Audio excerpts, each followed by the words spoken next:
Alhamdulillahirabbil alamin. Wassalatu wassalamu ala nabi wa ala alihi wa ashabihi ajmain. Baiklah, pada malam hari ini kita awali kajian kita setiap pekan ini, melanjutkan daripada pembahasan dari yang sebelumnya, yaitu surat Al-Kahfi. Dan alhamdulillah pada kesempatan yang lalu kita telah menyelesaikan surat Al-Kahfi ini, sehingga pada malam ini kita akan lanjut pada surat yang berikut, yaitu surat Maryam, ya, yang tentunya kita semua sudah tahu, ya, siapa yang dimaksud dengan nama Maryam.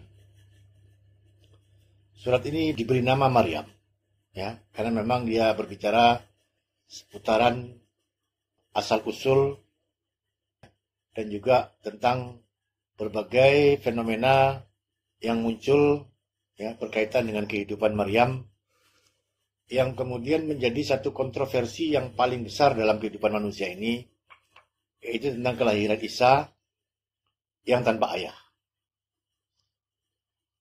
Sehingga saking besarnya kontroversi yang terjadi, ya, sampai-sampai kemudian sebagian daripada orang-orang Yahudi itu, yang kemudian mereka menamakan diri mereka adalah orang-orang Nasrani, ya, sampai menjadikan dalam masalah kontroversi itu menganggap bahwasanya Isa itu adalah Allah itu sendiri atau anak Allah. Nah, ini masih berkaitan erat dengan kisah yang dipaparkan surat Al-Kahfi kemarin, di mana dijelaskan tentang bagaimana asal-muasal kesesatan itu, ya. Kita juga melihat berbagai macam keyakinan atau akidah yang diyakini oleh, ya, orang-orang yang katakanlah orang-orang yang sesat itu, ya. Semua itu karena berasal daripada hanya sekedar dari persangkaan-persangkaan belaka, ya, bukan bersumber dari kitab Allah atau dari penjelasan Rasulnya. Jadi semua itu hanyalah rekayasa, ya, sampai-sampai bagaimana bisa Allah sebagai Khalik diberi sifat makhluk, sebagaimana makhluk yang lain, ya, punya anak, kemudian Allah itu menitis atau reinkarnasi atau katakanlah apa namanya itu, dari Allah menjadi siapa? Menjadi Isa itu, ya, menjadi Isa itu. Ini satu keyakinan yang menyamakan Allah itu dengan makhluk. Maka Allah mengatakan maha suci Allah itu dari apa yang mereka persangkakan itu, ya. Bagaimana bisa Allah yang Khalik itu lalu dipersepsikan sebagaimana makhluk yang ada dalam benak dan pikiran mereka itu. Nah, semua itu berangkat daripada kesesatan-kesesatan dari orang-orang yang memang ingin menyesatkan. Sebagian besar manusia berakidah dengan cara seperti itu. Sehingga dalam surah Al-Kahfi kita melihat bagaimana akidah yang dipeluk oleh kebanyakan manusia itu tidak bersumber daripada penjelasan atau keterangan dari Allah itu sendiri. Akibatnya akidah mereka itu adalah akidah syirik, tapi mereka tidak menyadarinya. Ada orang-orang yang menganggap bahwasanya dia sudah bersyahadat, ya, la ilaha illallah Muhammad Rasulullah. Tapi semua itu tanpa pengertian. Atau dia tidak mengerti konsekuensi daripada akidah tadi itu. Akibatnya apa? Dia merasa dengan mengucapkan itu dia sudah merasa Islam. Tapi menanggung konsekuensi logis daripada pernyataan itu dia tidak mau. Ya. Nah, inilah pada akhirnya kenapa orang itu berakidah dengan cara seperti itu. Allah diakui, Rasulullah diakui, ya. Tetapi tetap saja dalam berbagai sisi kehidupannya, bukan Allah dan Rasulnya yang mengatur kehidupannya. Dan dia tidak sadar terjebak dalam kesyirikan yang semacam ini. Ini akidah kebanyakan manusia. Maka dengan kitab Allah lah Allah mengeluarkan manusia itu daripada kesesatan dan kesyirikan. Nah, kemudian kita pada malam ini akan melihat kelanjutan dari pelajaran yang diberikan Quran, ya, setelah kita membahas surah Al-Kahfi, yaitu surat Maryam, surat ke-19. Dimulai dengan Ka, Ha, Ya, Ain, Sod, ya, itu huruf-huruf mati saja. Ya. Huruf-huruf yang tidak bisa disambung karena dia huruf mati. Ini pernah kita bahas ya, bahwasanya kenapa Allah menggunakan huruf-huruf itu untuk menjelaskan kepada kita bahwasanya apa yang dia turunkan ini juga berasal daripada huruf-huruf yang sama yang dipakai oleh manusia. Apa yang diajarkan berupa wahyu itu, ya, disusun dengan huruf-huruf seperti itu, ya, sehingga dengan cara Allah menyusunnya, maka dia menjadi Al-Quran, ya, sebagai sesuatu yang bukti nyata kalau itu datang dari Allah. Nah, pengajaran berupa wahyu itu pun tertulis, ditulis dengan huruf-huruf yang dijadikan sumpah. Sebagaimana huruf itu juga dipakai oleh manusia dalam membuat, ya, berbagai macam tulisan mereka. Tetapi manusia tidak bisa menyusun seperti Quran ini. Karena Quran ini adalah susunan dari Allah. Maka itu menjadi bukti yang nyata, ya, kalau Quran ini adalah dari Allah. Karena sampai sekarang kan nggak ada yang berani menjawab tantangan Allah tersebut. Nah, pada akhirnya kita berpikir tentang huruf-huruf tersebut. Dengan demikian, mulai beralihlah pikiran kita dari tadinya berpikir tentang hal-hal yang lain, tiba-tiba saja kita menghadapkan pikiran, ya, kepada sumpah daripada ayat-ayat ini, dari huruf-huruf ini, ya. Zikru rahmati rabbika abdahu Zakaria. Ini adalah pengajaran, ya, pengajaran rahmati, tentang rahmat rabbika, Rabb engkau, abdahu, kepada hambanya Zakaria. Ya. Nah, jadi pertama Allah menerangkan tentang surat ini diawali dengan, ya, penjelasan bahwasanya zikra, ya, pengajaran. Pengajaran tentang apa? Tentang rahmat yang telah diberikan Allah kepada hambanya, yaitu Zakaria. Tentang orang yang diberi rahmat. Nah, begitulah Allah itu kalau memberi rahmat kepada manusia. Jadi pelajaran ini pelajaran tentang rahmat Allah yang melingkupi kehidupan seorang manusia, yang menyelubungi seorang manusia. Rahmat yang diterima oleh seorang manusia. Yang manusia itu diperkenalkan oleh Al-Quran ini sebagai hambanya, yaitu Zakaria. Jadi kalau kita masih bingung mengenai rahmat, maka Al-Quran menjelaskan sendiri kepada kita apa sesungguhnya makna, ya, pengertian daripada rahmat itu. Karena kata-kata rahmat ini sering disebut, ya, rahmat Allah, rahmat Allah, rahmat Allah. Tapi mengerti nggak kita tentang, ya, arti atau makna daripada rahmat ini? Al-Quran menceritakan tentang ada orang yang Allah rahmati dia. Lalu apa akibatnya? Bagaimana rahmat itu bekerja dalam kehidupannya? Maka inilah pengajaran kepada kita, supaya kita mengerti apa itu rahmat dan selalu berharap terhadap rahmat Allah itu. Iz nada, ketika dia menyeru Rabbahu, pada Rabbnya, nidaan dengan satu seruan atau doa sama, ya, khafiyan, dengan yang satu doa yang lembut, ya, dari orang yang beradab, yang mengetahui adab, bagaimana dia berhadapan dengan Allah. Jadi bukan doa orang yang merasa dirugikan oleh takdir-takdir Allah. Bukan doa orang yang mengeluh dalam pengertian kecewa kepada Allah. Ya. Bukan doa orang yang marah-marah, ya, karena keadaan dirinya. Kan ada itu, ya, orang yang mengeluh panjang pendek dalam doanya itu, ya. Tapi di sini dikatakan khafiyan. Jadi orang yang tahu adab dia berhadapan dengan Rabb-nya, lalu memposisikan dirinya sebagai hamba, berbicara dengan lembut kepada Rabb-nya. Ya. Qala, dia berdoa, Rabbi, lalu mengatakan, Rabbku, ini sesungguhnya aku, wahanal, ya, al-azmu minni, tulang-tulang itu dariku. Artinya dia mengatakan, sungguh telah lemah tulang-tulang itu dari dariku. Ini biasa perkataan orang kalau sudah tua itu pasti yang disebut apa?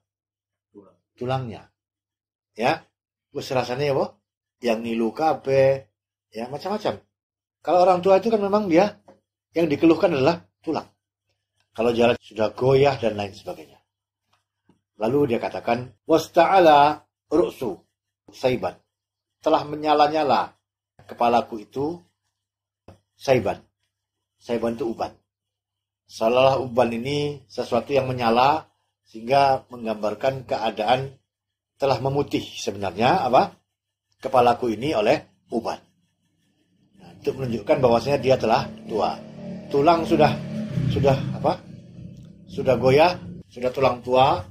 Lalu dia gambarkanlah pula kepala yang sudah menyala-nyala oleh uban.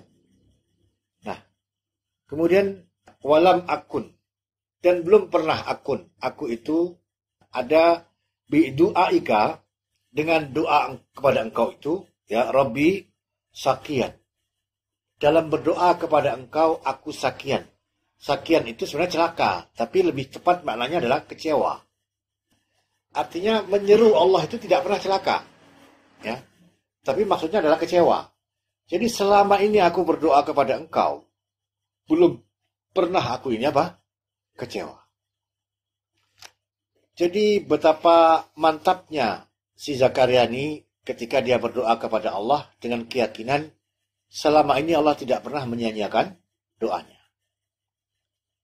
Nah, kenapa dia mengatakan begini? Mungkin karena yang sekali ini doanya sangat berat. Ya. Karena dalam alam pikiran si Zakaria ini, apa yang akan dia minta sekarang ini sesuatu yang menurut akal pikirannya nggak selesai, nggak putus. Nggak bisa dia mencari jalan keluar atas masalah ini. Karena dia tahu ini di luar batas-batas daripada hukum-hukum alam ya yang selama ini dia kenal. Sehingga dia pun mengadu kepada Allah ini dengan mengatakan kalau selama ini dia nggak pernah kecewa. Tapi dia khawatir dalam berdoa ini. Kemudian dia katakan lagi, wa ini dan sesungguhnya aku, khiftu al-mawaliya. Aku ini khawatir al-mawaliya. Mawali itu maksudnya kepemimpinan. Ya. Yang dia khawatirkan itu pengganti dia. Nah, untuk menunjukkan si Zakaria ini sebenarnya sedang memimpin satu kelompok manusia. Sementara sudah setua ini dia, tidak dia lihat ada orang yang kalau sekiranya bisa menggantikan dia mengemban tugas-tugas ini. Maka yang dia khawatirkan pertama adalah kepemimpinan itu tidak dia lihat dari orang-orang yang dia dakwahi, orang-orang yang dia ajak itu. Satu rasa bertanggung jawab atas risalah, lalu bersiap pula memimpin manusia dan kemanusiaan ini ya di jalan Allah itu. Kemudian dia katakan min warai, dari belakangku, artinya peninggalku ya. Jadi sama di balik punggung ini dia tidak melihat ada orang yang mengikuti dia, mengikuti langkah dia sebagai pemimpin dalam pengertian pemimpin ini adalah nabi ya, atau dia seorang rasul atau nabi yang mengikuti langkah-langkah dia, mewarisi apa? Ini yang kita lihat dalam hadis al-ulama warasatul anbiya. Nah, ini dia. Kan di belakang dia. Ya. Dia nggak melihat ada itu. Ya, dia tidak melihat ada manusia yang seperti itu. Lalu dia khawatirkan sepeninggal dia nanti itu tidak ada yang akan melanjutkan dakwah ini. Lalu dia katakan wa kanati imraati, dan adalah istriku itu akiran, seorang yang mandul. Sedangkan aku gak punya anak. Itu digambarkannya. Kenapa? Karena istriku mandul. Jadi, sejak muda mandul, apalagi sudah tua. Ya. Tapi gak jelas mandulnya kenapa. Apa yang maksud akhiran itu? Barangkali juga menopause. Menopause kan juga berarti mandul. Ya. Nah, kemudian, fahabli, maka habli. Anugerahkanlah kepadaku, miladungka dari sisi engkau, waliyan. Seorang wali. Wali ini pengganti. Jadi malah ditujukan di situ bukan anaknya lagi. Kenapa? Karena nggak mungkin dia punya anak. yang dia minta ada orang yang bisa menggantikan ya posisi dia itu. Nah, kenapa demikian?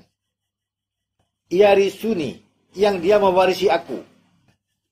Nah, mewarisi aku itu berarti mewarisi kepemimpinanku itu. Wa yarisu min ali Yakub, dan juga mewarisi keluarga Yakub. Berarti yang dia inginkan adalah bahwasanya nasab kenabian yang telah terjadi sejak zaman Yakub yang bernama Bani Israel itu jangan sampai hendaknya apa? Putus. Ya. Nah, jadi mungkin yang dia maksud di sini permintaannya adalah kalaupun ada, ya, pertama yang bisa mewarisi dirinya, mungkin juga anak, ya. Kemudian yang juga menjadi nabi karena mewarisi keluarga Yakub.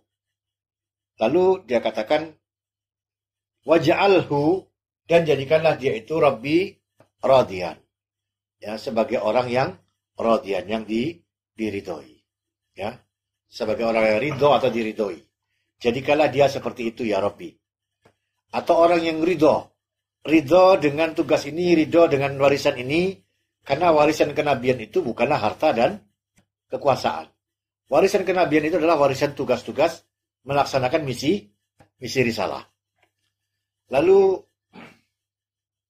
ayat selanjutnya mengatakan,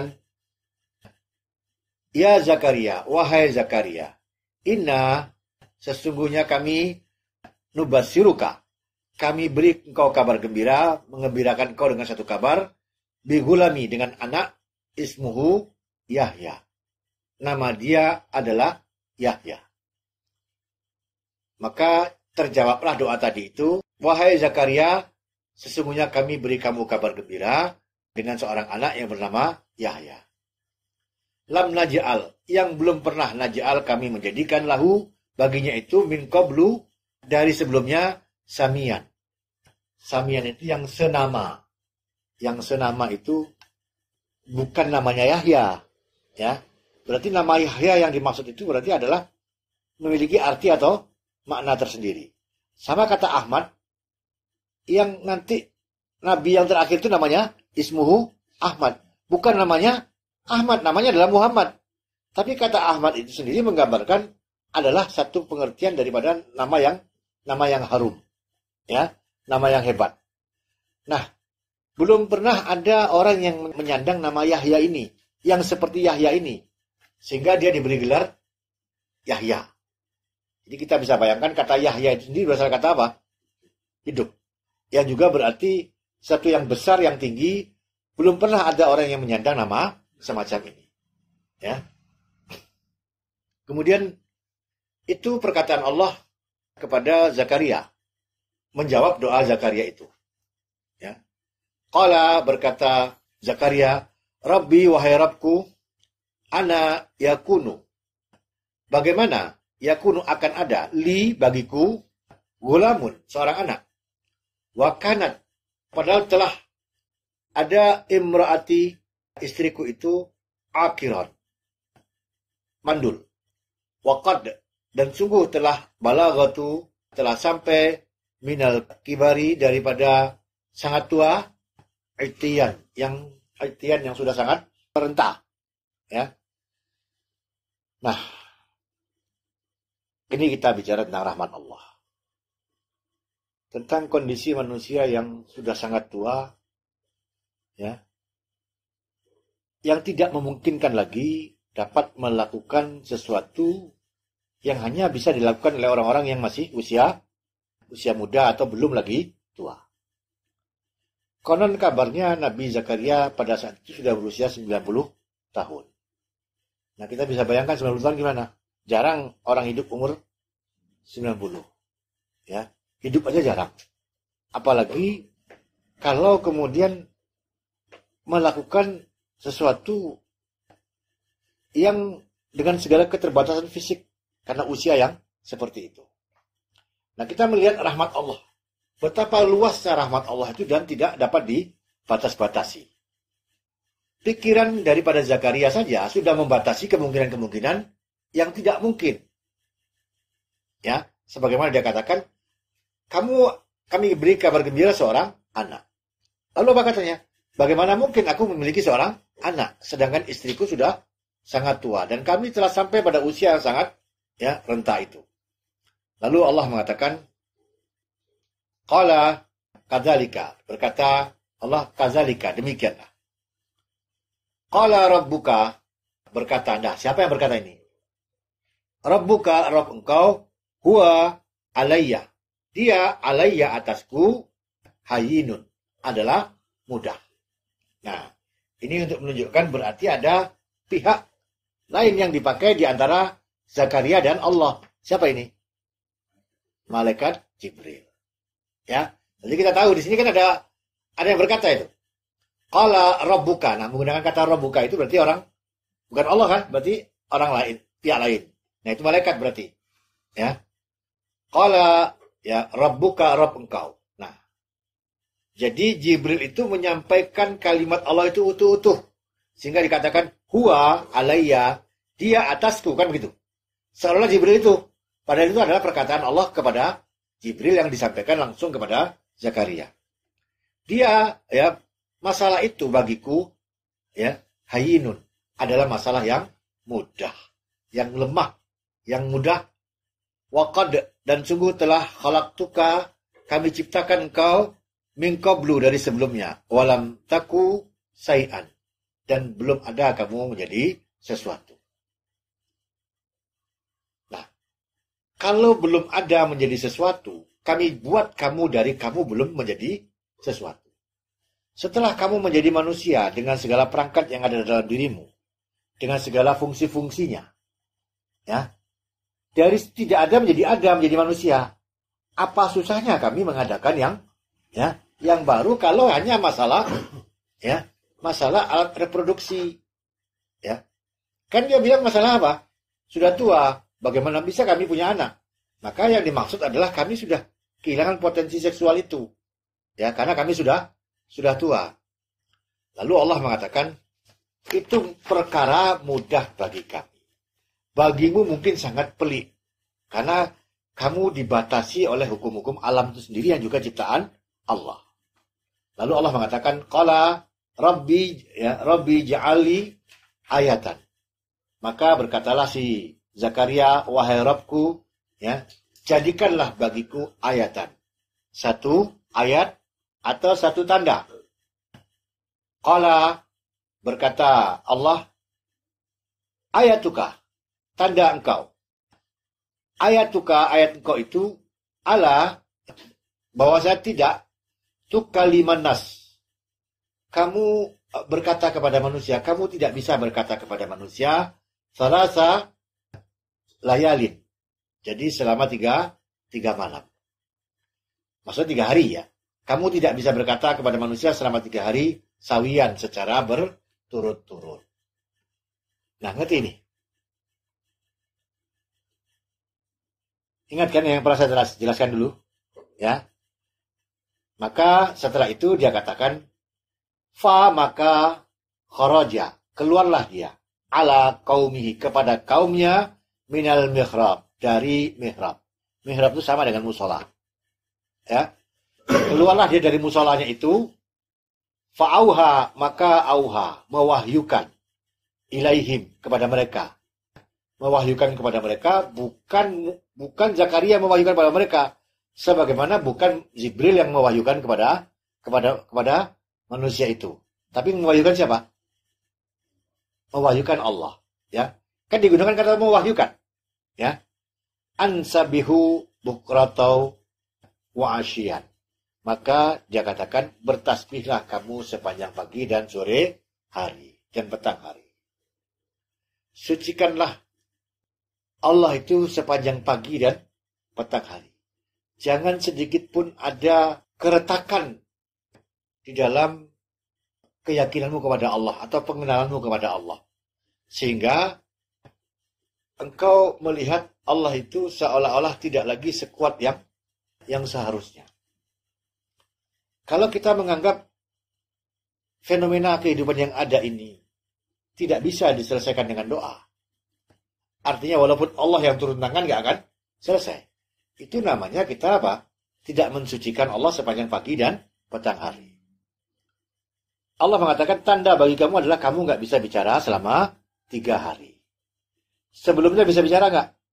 Bisa. Kenapa nggak bisa bicara? Karena kemampuan berbicara itu diambil oleh Allah. Berapa lama? Setelah 3 hari? Nah, berarti dikembalikan lagi setelah 3 hari. Kalau kemampuan seksual seseorang itu hilang, siapa yang ngambil? Bukan waktu kan? Yang ngambil Allah. Kalau yang mengambil itu mengembalikan lagi gimana? Walaupun orang itu sudah tua. Bisa nggak? Inilah yang dimaksud dengan tanda tadi itu. Kalau kamu sebelumnya bisa ngomong, kalau Allah kehendaki diambil kemampuan berbicara, kamu nggak bisa bicara.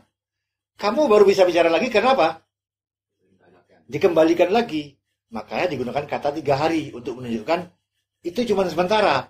Diambil lalu dikembalikan. Nah, kalau begitu berarti siapa yang mengambil kemampuanmu untuk berproduksi itu? Allah. Kalau dia kembalikan lagi gimana? Walaupun kamu sudah tua. Bisa nggak? Bisa. Karena bukan umur, bukan waktu yang membuat segala sesuatu itu berubah. Tapi yang membuat segala sesuatu berubah itu adalah kehendak Allah. Maka dengan demikian, setelah paham hakikat ini, si Zakaria keluar dari musolanya berkata kepada manusia apa? Ansabihu bukrotau wa asyian. Ya, maka sucikanlah Rabb engkau itu sepanjang pagi dan sore hari. Jangan sedikit pun tadi yang saya katakan retak itu ya. Jangan sedikit pun ada yang retak dalam pemahaman kita tentang Allah itu. Ya. Sehingga kita menjadi lemah di dalam menghadapi fenomena, lemah dalam menghadapi keadaan seolah-olah Allah tidak bisa merubah keadaan tadi itu. Sebagaimana orang yang ketika dia melihat satu puing-puing yang berserakan itu, dia katakan, mungkinkah Allah bisa mengubah keadaan ini? Sebagaimana dia waktu telah mengubah satu negeri yang dulunya ramai tiba-tiba berubah menjadi puing-puing saja. Betapa hebatnya waktu itu. Maka Allah pun menunjukkan kepada orang itu dimatikannya selama 100 tahun. Itu sudah kita pelajari kan. Nah, inilah akidah Islam. Ya. Nah, itu kira-kira kajian kita pembukaan surat Maryam ini. Ya. Kalau ada pertanyaan dipersilakan. Billahi taufiq wal hidayah. Assalamualaikum warahmatullahi wabarakatuh.